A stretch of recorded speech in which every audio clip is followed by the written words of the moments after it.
তারিখ আসলে কি হতে যাচ্ছে, কেন পোলাপান এত লাফালাফি করতেছে? 26 হামেস্টার নামে একটি অ্যাপ, এরা একটা সম্মেলন মতো করবে যেখানে অনেক টাকা পাওয়া যাবে এরকম একটা ধারণা পোলাপান করতেছে। এখন হামেস্টারে আসলে সত্যিই কি এরকম কোনো কিছু ঘটবে যে বহুত টাকা পাওয়া যাবে? এদের অরিজিনাল নিয়ম কানুন আসলে পোলাপান জানে না বলেই তারা এত লাফালাফি করতেছে।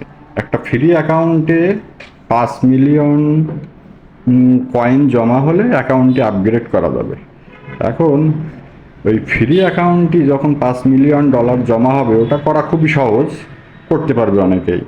এবার ওই $5 মিলিয়ন দিয়ে যখন অ্যাকাউন্টটি আপগ্রেড করা হবে, তখন ওই অ্যাকাউন্টটি জিরো হয়ে যাবে। এবার তারপরেই মূলত আসলে কাহিনীটা শুরু। তখন খেলাটা খুবই